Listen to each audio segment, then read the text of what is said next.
वैभव, आता आपण काय करूया ना, तुझे मी काही रील्स तुला दाखवतो आणि ना हे रील बनवताना काय back of the mind story होती आणि याचं कंटिन्युएशन कसं झालं. ठीक आहे ठीक आहे ठीक आहे. हो, मी स्वतःची रील काही जास्त वगैरे पाहत नाही, पण आज बघून घेऊया. आज पाहून घेतो.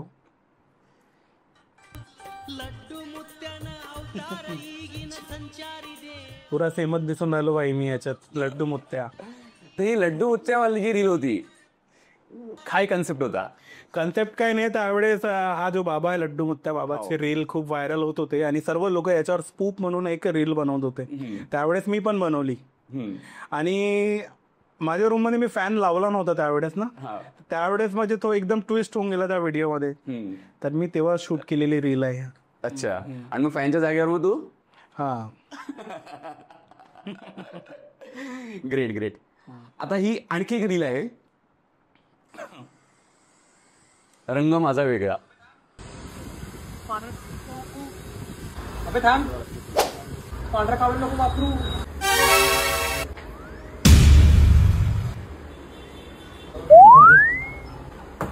आता हे कुठं ना कुठं रिलेटेबल आहेच. आता काय बोलू मी, आता तुम्हाला दिसत आहेच. नाही पण खूप मोठी गोष्ट आहे. तू स्वतःला घेऊन म्हणजे दुसऱ्यांवर जोक करण्यापेक्षा स्वतःवर करतो.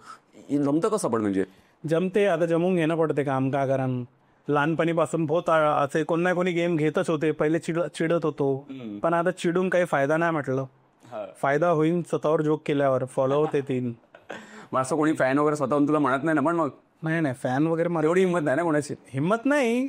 असं जर म्हटलं भाई हिंमत करतील ते लोक, म्हणून मना नोकरी चांगला ना आता म्हणतो मी. आता मजा वगैरे उडून घेतो, पण कुठं ना कुठं वाईट वाटते यार. काय तुम्ही दुनिया कुठं गेली आणि तुम्ही कलरवर तुम्ही हे करून आणले. याच्यावर कमेंट नाही करायचं या व्हिडिओवर. ओके. नाही पण मोठी गोष्ट आहे. ॲटलिस्ट तू त्या कारणाने लोकांना हसवण्याचा प्रयत्न करतो. लोक खूप रिलेट करतात. माझे पण जे कोणी तशा टाईपचे फ्रेंड असतात, मी त्यांना तशा टाईपचे यार तशा टाईप भाई काय तशा टाईपचे म्हणजे तुम्ही अलग ग्रुप करून ठेवलं. नाही नाही नाही नाही नाही, तुम्ही नाही, पण माझ्या सावळ्या मित्रांना मी ते शेअर करतो. आवडा शब्द वापरला आहे पहिल्या वेळेस कोण. नाही तर तुम्हाला माहित आहे का म्हणतील. बरोबर आहे. तर आणखी एक दोन रील आहे माझ्याकडे. आता ना मला हा जो एक मुलगा आहे, हा कोण? हे तर माझ्या पेजची एकदम ओजी रील आहे. दरवर्षी लोक आतुरतेने वाट पाहत राहते या रीलची. हा कोण आहे? हा माझ्या गावचा एक मुलगा आहे, दद्दू. काकडे आडनाव याच्या. काकडेच म्हणते सर्व लोक गावात पण, आणि व्हिडिओमध्ये पण काकडेच म्हणतो मी त्याला. त्याचं आडनाव आहे. बाकी खतरनाक पोट्टा आहे. त्याला जे म्हटलं ते वन टेक देते पोट्टात. बहुत सही ऍक्टर आहे तो. म्हणून मी जेव्हा पण गावी जातो त्याच्याबरोबर एक रील बनवतो. तर त्याला पण इंस्टाग्रामवर मग अकाउंट वगैरे ओपन करून नाही दिलं? त्याच्या घरचे बाई पहिला एक व्हिडिओ बनवला होता, घरी मार पडला होता त्याच्यावर. अच्छा. म्हणून जास्त इंस्टाग्राम वगैरे मी स्वतःच म्हणतो बाई पहिले तो आपला अभ्यास वगैरे कर. आतापासून त्याला त्या गोष्टीचा चस्का लागून गेला आणि हे खूप बेकार आहे इंस्टाग्राम. बरोबर. आता मी काहीतरी कमवून राहिलो म्हणून ठीक आहे. आता माझं एक काम झालंय म्हणून मी हे करतो. पण जे पण नवीन ऑडियन्स जी येऊन राहिली, ऑडियन्स नाही नवीन क्रिएटर्स लोक येऊन राहिले आणि दुसऱ्या लोकांची लाईफ पाहून ते लोक म्हणते की म्हणजे मी पण आता इंस्टाग्रामवर काहीतरी बनवीन, इथं पैसा बहुत आहे, अशी लाईफ आहे ते आहे. मी त्यांना हेच म्हणू इच्छितो की म्हणजे पहिले आपलं जे बेसिक एज्युकेशन वगैरे आहे ते सर्व कम्प्लीट करून घ्या. जॉबवर लागा. आपला करिअर जे आहे, आपलं काय म्हणतात फ्युचर जो आहे एकदम सिक्युअर आहे. चांगली जॉब वगैरे सुरू आहे. नंतर तुम्ही side by side as a hobby म्हणून तुम्ही हे गोष्टी सुरू करू शकता.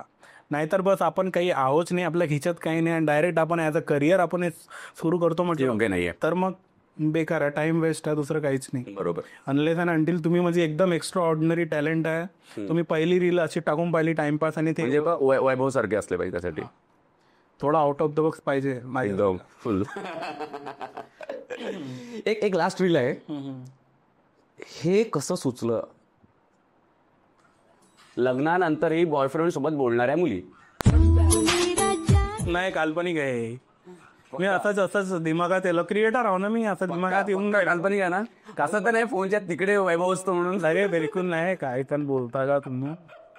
एकदम 100% काल्पनिक आहे.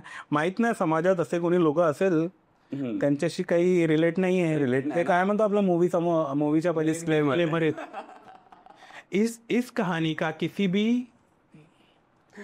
सत्य घटना से संबंध नाही इस कहानी का किसी भी सत्य घटना से संबंध नहीं है. ये काल्पनिक है.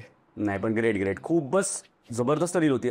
एकच नाही, आपण जर तुझ्या रीलच्या चर्चा करायला लागलो तर मला असं वाटतं फक्त पॉडकास्ट हा तुझ्या त्या रीलवरच जाईल.